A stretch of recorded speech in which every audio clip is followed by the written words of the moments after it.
raised me right, so I don't call them hoes. I mean, I call them. Now, rap music is probably the most popular genre of music today. Would you agree? Do you want me to Google it and get the statistics? No, I don't. We can have another argument if you like. No, I don't want to argue.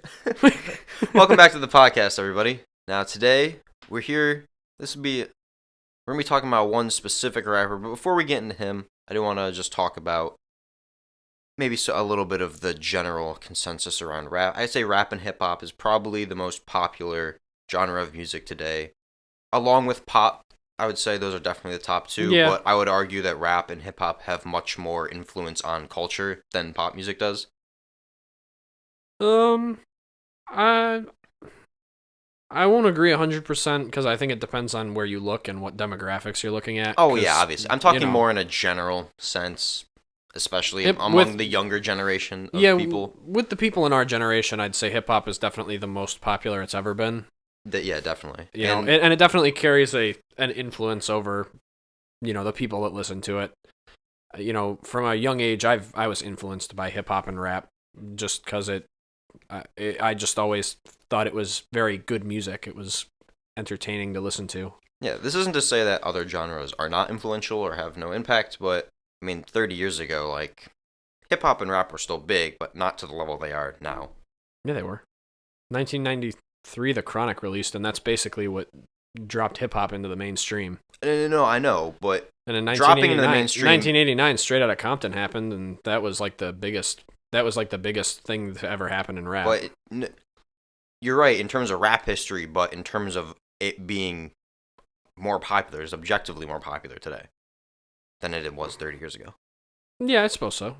I'm not trying to argue that those events were not influential in rap history, because they obviously were. And I think this is part of the reason why I would agree with the statement that rap and hip hop today is not as good as it was 30 years ago. I don't think that's a universal rule. I don't, especially about the person we're about to talk about. It's definitely not a universal rule. And I think part of it's also, there's nostalgia obviously plays a factor, but we also have to consider that there are just way more rappers today. And when you have way more, there's just going to be more bad rappers because there's just way more. I don't know that there's more. There's definitely more. Are we counting the SoundCloud people? We're counting everyone. Anyone who has over 1 million monthly listeners on Spotify. There's a lot more. I'm pretty sure this guy that we're talking about doesn't even have 1 million. And I know. I don't know about that. Rap was big in the 90s. No, again, rap was big. I'm just saying. But in terms of American culture, it was not to the level it's at today. Because obviously this is kind of a subjective opinion. Well, maybe.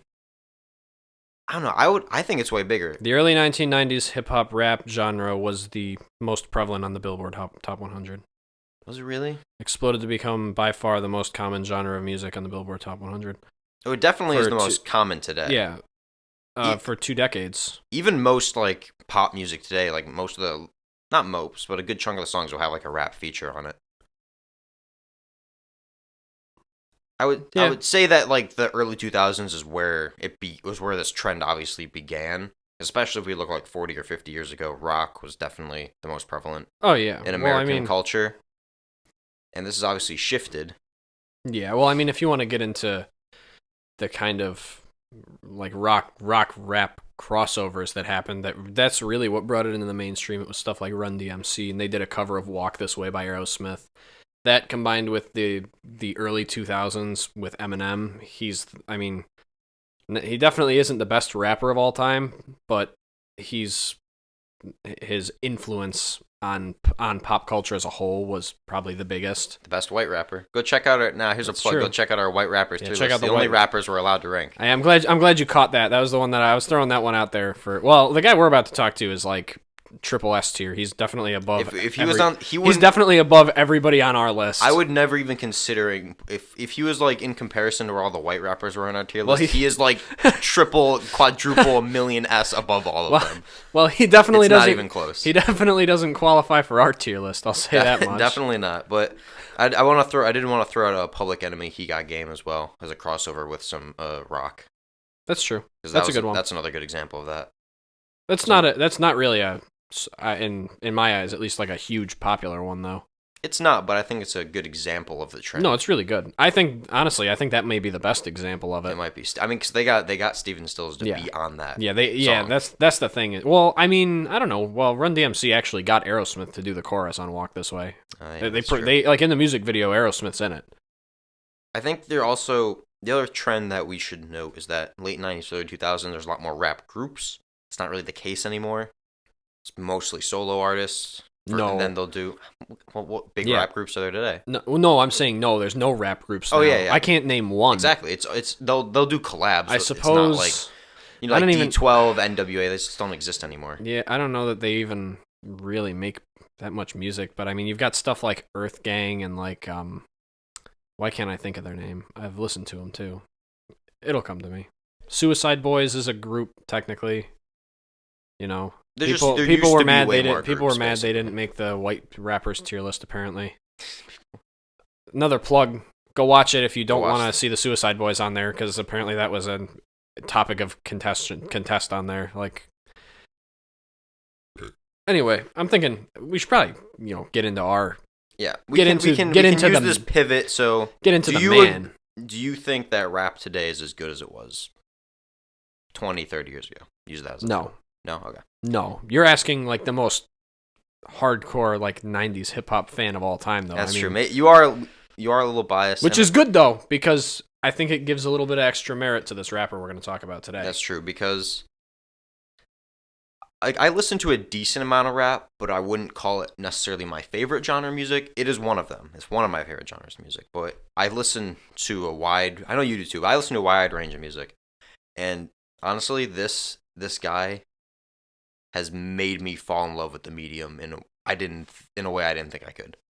No. Oh, he's like he makes me now after listening to him, I started listening to Kendrick more, and it makes me really appreciate both of them and like that style of rap, because I think he's the first ever rapper I've listened to where I'm like, I'm getting similar vibes that I do from Kendrick's song. Not that he's copying or like they're the same, because they're not the same.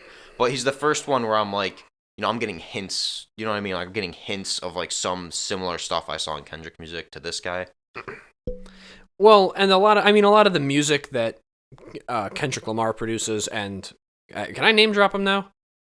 Can I name drop him? Topaz Jones. I mean, it's gonna be in the title. Yeah, this is the rapper why you should listen to him. Topaz Jones. I don't know what I'm gonna name this one. It's either gonna be like the most underrated rapper of all time or the greatest rapper. No, I wouldn't say he's the most underrated. He's just not that popular. It's not that people listen to him. They're like, oh, he's not that good. It's just not many people listen to him. He's not like a nobody. Like on Spotify, he has about a little under 500,000 monthly listeners, and on YouTube, he has like 26K subs. He's not like a nobody SoundCloud rapper that were like, oh, we'll plug this guy that went to my high school, type deal. Like he's had success, especially with his documentary Don't Go Telling Your Mama, which is the same name as his album, and that won awards at the Sundance Film Festival, the biggest film festival in this whole country. Yeah, and it won a bunch of awards, and it's really great. It was him, and I want to shout out the other guy that made it with him, Rubberband. Make sure everyone gets credit for it. I'm gonna link both the album and the doc in the description. Go check it out. Go listen to it. Oh, for sure. I mean, I would say, we're almost 9 minutes in now, but listen before you get into this conversation. Like, do yourself a favor. Listen to the whole album, just the entirety of it. I've listened to the entire thing like in the double-digit times now, and me too. And I can be honest, I don't think I've ever done that with an album before. It's rare for me. I've done it to a couple of albums. I have listened to some albums all the way through, but to do it this many times, it's never happened to me. I've never done it this many times. And I mean, for a rap album, there's only a couple out there that I can think of that I've probably listened to as many times as this. And those albums are probably, Illmatic, the first Nas album, which is another one of the best of all time, and, probably Section 80 by Kendrick Lamar. That or To Pimp a Butterfly, one of the two. I think those two are probably his best albums. I'm still kind of getting into the door with Kendrick, and Good Kid, Mad City is the one I've listened to the most. Good Kid, Mad City is a really good album too. That's the one I have on vinyl. That's the one that I know the most songs on, but I don't actually usually sit and listen to the whole album because I just listen to some of the songs off of it. Whereas when I started getting into Kendrick, I started listening to more of like I listened to like the whole album all the way through, especially because things like Untitled, or I'm saying Untitled Unmastered, which is another album he has, but not the one I'm thinking of. Section 80, where if you listen to it in order, it kind of tells a story, and he bridges all the songs with these different like almost snippets of poetry where it's not even music. And that's the point I kind of wanted to circle back to, is that the reason that I like Topaz Jones so much is the same reason that I like Kendrick Lamar as far as rap now goes. As such a big fan of rap from the 90s, is that those two artists specifically to me tend to be the most like prolific, like, and they have the most to say as a rapper. Like they actually, their music relates more to society, issues in society that they themselves have experienced or seen experienced by others. Whereas a lot of the other rappers now, it's more about the bitches and money and fast cars and extravagant lifestyle, and not as much about the cultural side of rap and where it came from. And it's not really my place to speak on that either, because it's not something that I even really understand. But, you know, I can still appreciate it from a distance, you know? Yeah, that's definitely Like, a point I like, wanted to you know, bring up. like a fly on the wall. Yeah, I did want to bring that up, in the fact that obviously a lot of his song, I would say a good chunk of them, are commentary on black culture, and like specifically here in America. And obviously, in case you couldn't tell, we're not black, so No, we are not. so it's not something I can necessarily relate to. So someone who is from that background could probably, when they listen to this album, they're gonna have a different experience than us, which is fine. Like, that's totally okay. And I totally recognize that when he was making these songs, we were not the target audience. But I think they're so good that it transcends everything. It transcends culture, transcends race. And I can appreciate them as art, because they're just that good. And we're not going to talk about the commentary that he makes in this video, because I don't want to ill speak or say something that we don't fully understand, because we're not from that. It's not our place. Trust me, everybody. You'll get the commentary on the culture the day that we get him to come on our show. If we get Topaz Jones on our show, then we'll interview him and we can answer all of your questions that you have. I want to focus more on it as an art form, so that we keep his commentary like pure and exactly what he wanted to say. And again, I'm plugging his whole album. Go listen to the whole thing. You want to understand his commentary? Me and you are not going to be able to explain it as good as he can. Yeah, and so that's the thing, is listen to it. You know, I have things to say about him, and I can say that his music, I can tell from the lyrics that it is about these different issues in black society, but I can't explain them to you because his words make more sense, because it's not our place to say this is how it works, but as a pure art form, it's some of the greatest music I've ever listened to. It really is. Well, and I mean, I'm a big fan of like lyricism as well, and he's very, very intelligent with his wordplay and his rhyming structure. Like, what was that one example you said to me? My favorite. Okay, so my favorite one is off of his most popular song, Black Tame, because you know he's leading into it, and he goes, "And I could have 2 left feet and no rhythm. If she does give a sec to me, it's no kiddin'," which is funny because it's like, it's this line where he's saying that, you know, it's very, like, you know, getting that time from this girl is very important to him. And at the same time, it's like he's saying vasectomy, like give a sectomy. He's saying vasectomy, no kids, no kidding. It's really clever. Like, when the first time I heard that, it like lit up this part of my brain that's like never been lit up before. I heard it and I was like, wow, that's like the smartest thing I've ever heard. It's so simple. It was like 5 seconds. Yeah, it's a double entendre in one line.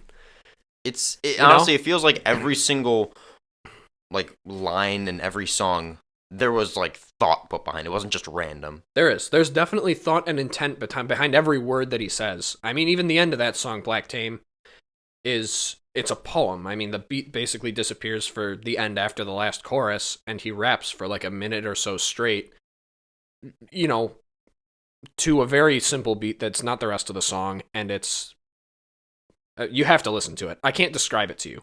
I might be able to read the words to you, but it'll never be the same. You have to listen to it. Yeah, we were talking after I introduced you to this guy, because I was shown his documentary before I ever listened to any of his music. I just watched the documentary going in totally blind, had no idea who he was or like what this was going to be about. And the documentary, in terms of like the filmmaking aspect, the cinematography, the sound design, everything, it is like a beautiful,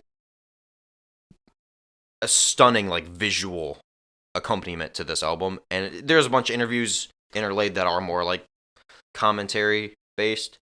But if we're talking specifically just about like the more music video segments part, they look like the color pops. It was actually, I don't know if I told you this, but it was all made on film. Yeah, it was completely yes, made on film, and it makes it look so stylized and so perfect. And after watching the doc, I'm like, this guy's a pretty good rapper. So I just went and listened to the album to see if I would like his music. And you're right, it's like a light switch goes off in your brain. You're like, this is what rap should be. This is like the pinnacle. Yeah, it really is. I mean, there's nothing like it, and I think that, you know, listen to him. I can't say it enough. Listen to him because I want him to get really famous. I want him to be. This is not a shame. This is a totally shameless plug. Go listen to the entire album. What do you mean? Yeah, I'm not gonna try and gatekeep this guy. I'm not gonna be like, yeah, bro, I know this really good rapper. I ain't telling you his name though. Like, go listen to him. Make him the opposite of gatekeeping here. Everyone go listen. Yeah, nah, dude. I'm the gate man. I open the gate. I'm like, bro, come in, listen, because it'll change your perspective on the genre as a whole. I mean, I think that you could show this music to somebody because it's not even very profane either. Like there's not a lot of cursing or vulgarity in it. There's some, but not to the same extent as, you know, other rappers and rap groups. That's true, but every time he uses profanity, it doesn't just feel like a throwaway line like a lot of times it does. Well, yeah, it's not just a rhyme. It's like it's in there for a reason. But what I'm saying is you could take this album, specifically Don't Go Tellin' Your Mama, and you could probably play this album and show it to somebody who does not like rap. Not somebody that doesn't listen to it, somebody that doesn't like it. And I bet you they would still like this album. Because it's so different from everything else. Like, it's very outside the norm, and it's not what's a lot of rap is in like pop culture now. You know? Yeah, that's totally true. It's honestly insane, because there's not many 10 out of 10 albums, but this one qualifies, and pretty much every single song is a banger. Like, I enjoy every single song. Even the ones that are my least favorite, yeah, I still enjoy. Oh, I'll go to work, you know, and you know, sometimes at work I paint, and you know, if I'm painting a room or something, sometimes I'll put that album on. I don't skip any songs. I listen to it. I listen to it beginning to end, like, you know, while I'm at work, and it's just you know, it's clears your mind. It's very relaxing music to listen to be honest. Like, you know, even some of the songs that are more intense are still like they almost give you this feeling of comfort. I know, it's crazy. I legit cannot think of any other artist where I won't skip a song. I cannot think of a single rapper who, like, you know, and as a longtime fan of the genre, like, that has ever affected me in this way so quickly. Like, lots of the other rappers, they had to grow on me. Like, I listened to him and I was like, oh, this guy's pretty good. And then I listened to, like, everything.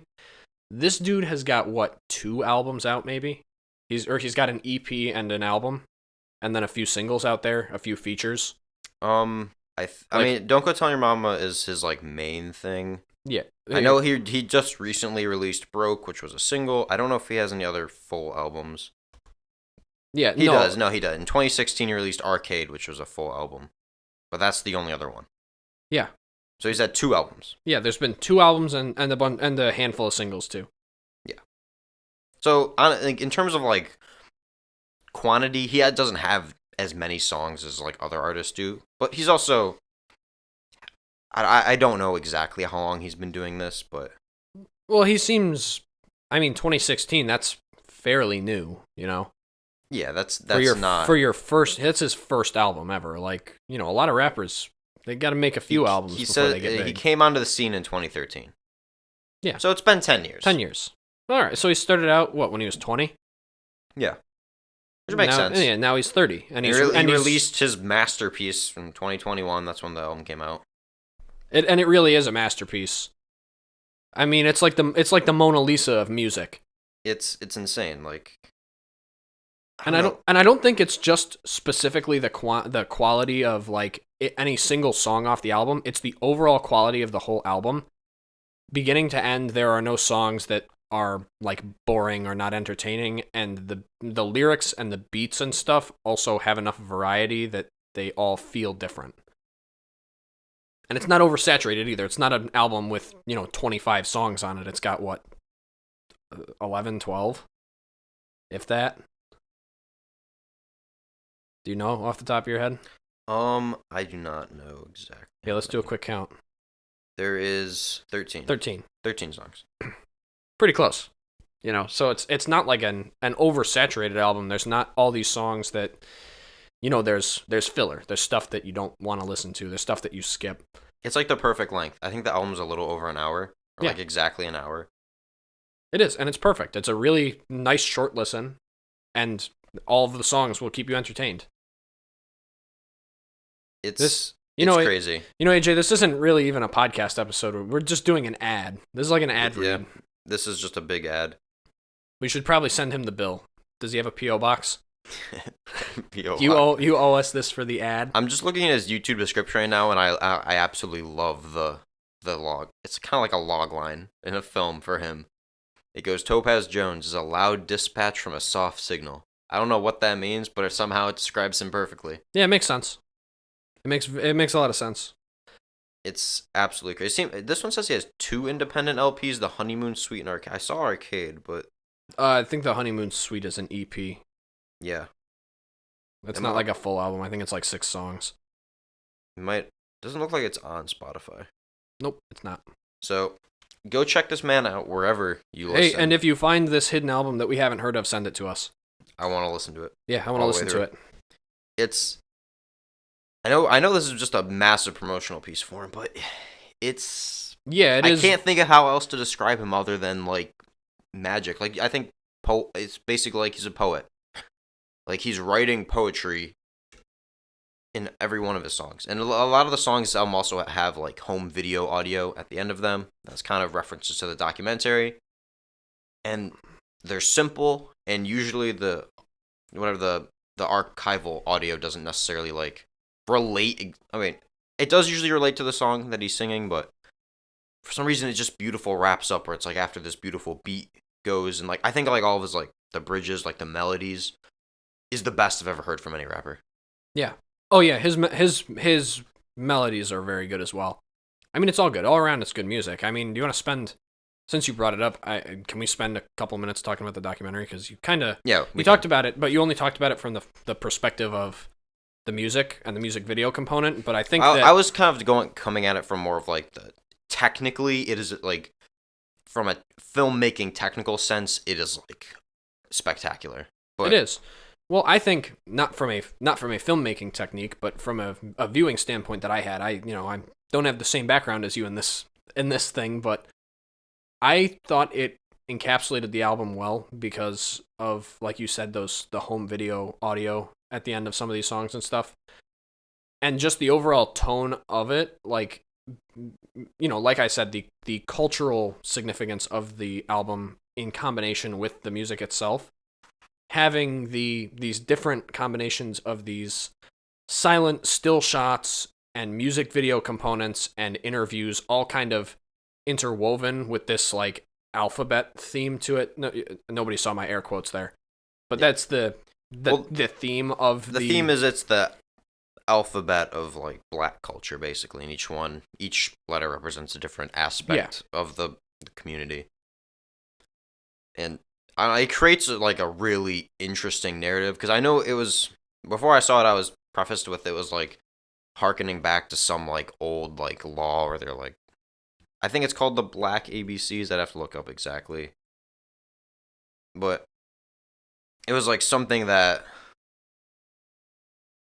I think it was like a teaching method that was used and he was kind of like redirecting it to be more accurate. You know what I mean? To like the culture. I don't know. I don't want to talk about that too much just because, again, we're not. Yeah, that's not really our wheelhouse. But I was just kind of saying in general that is kind of the theme. So if that's a topic you understand, if it's a topic that you want to understand, watch it. Watch the documentary too. Listen. I would say listen to the album first, and then go and watch the documentary, because the documentary adds, I think, not a needed, but a very much appreciated context to the album. Listen to it. Listen to it all. Support him. That's crazy. Follow him on Spotify. Subscribe to him on YouTube. I'm going to link all of it in the description. Right before we go, we're each going to rank our top 3 songs. Mine's Dial, Black Tame, Baba 70s. What are yours? Mine are probably Black Tame. I like Broke. That one's been growing on me. No, I meant just on the album. Broke is great too, but just on this album. Oh, just on Don't Go Tellin' Your Mama? Oh, then it's probably Black Tame, Dial, and Buggin'. Buggin'. Great choices. Buggin'. I mean, they're all great choices. They're all great. I mean, it doesn't matter which song's your favorite as long as it's off of his discography, Yeah, that's honest. Because it is. It really is. I mean, we have a combined playlist on Spotify, and we half of the album is on there now. We were worried about it getting oversaturated, but it's like you can't just keep adding them. It's like you can't just pick 3 or 4 to put on, because the album's so short and well contained that you want to throw them all in the mix, because then you get to hear it more often when you put it on shuffle. Yeah, that's true. It's just I can't listen to 1 or 2. It's got to be 7, 8 of them. Yeah, it really is. So if you're a fan of rap, even if you're not a fan of rap, but especially if you're a fan of rap, do yourself a favor and just check this guy out. Yeah. If you're a fan of rap, check it out. If you don't like rap, but you're still listening this far in the episode, take my word for it. Try it. Just try it once. Don't diss it right away. Listen to one song, listen to it all the way through, and then listen to the next one. Don't just listen to one song. Get a feel for it. Because even if it's a genre you don't like, I think this is an artist that everybody can appreciate.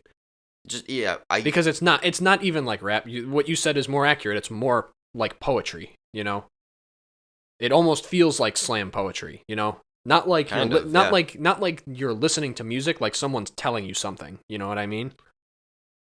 It is truly a work of art that belongs in a museum. It belongs in a museum. So people thousands of years from now can come and listen to it and get some appreciation of it as this is how. Because I mean, even everything aside, it is a good commentary on American culture, regardless. Yeah. And 100 years from now, this could be a perfect example of 2020's American culture. Yeah. Yeah, I think it really does, encapsulate it well. Not just, his personal culture in the black community, but kind of the culture that's been happening in America in the last few years. I mean, you can't play an ostrich. Things have changed, and this music kind of matches that. It captures that same kind of vibe, that same kind of indescribable feeling that everyone's been having the last few years. You know what I mean? Yeah, it is, again, true work of art. There's not much more I can say about it. You just have to experience it yourself. Part of me almost feels like this has been a really good conversation, but almost like a broken record, because this is the first episode we've had with no conflict in it. There's not a single bit of argument, because I agree with everything. Yeah, I agree. It's the one man that can bring us together in agreement. There's nothing to fight about on this guy, because he's just so good. What are we gonna argue about? Just besides which song is our favorite, yeah, but I love them all, so it's even if you pick a different one, I'll be I still like that song too. Well, I know you said your favorite's Dial, and I'm oh, that's not my favorite, but I can see why you like it so much. It's hard. It's the thing. I struggle picking a favorite. It really is hard. I love, just right before we end, I just want to do a personal message to Topaz Jones. Thank you for making this incredible art that we get to experience.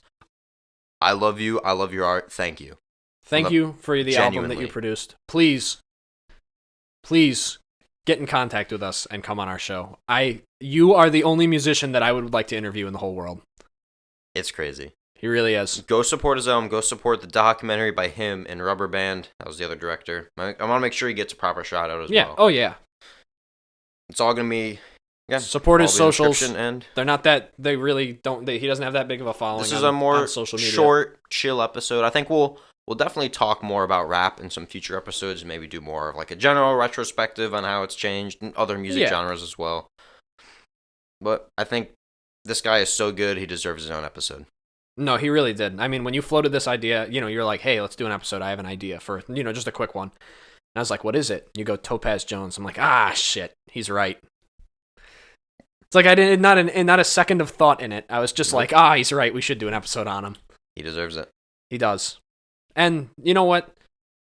All of you deserve something too. Thank you for listening if you've made it this far. Thank you for listening at all. If you didn't make it this far, if you quit out earlier, you still have my appreciation. No, thank you. We appreciate all the support. Much love to everyone who listened this far. Like, subscribe. We really appreciate everything. And yeah, go listen to some Topaz Jones. You won't regret it. I guarantee it. You won't regret it. I'll tell you something though.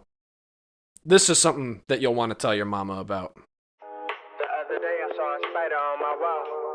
I watched it crawl to the ceiling. Thought to myself, being small looked appealing. No billing receipts, just chilling and sleeping, resting on the windowsill, creeping. But see, the problem is policy and politics always play a role, no matter where you go or how you live.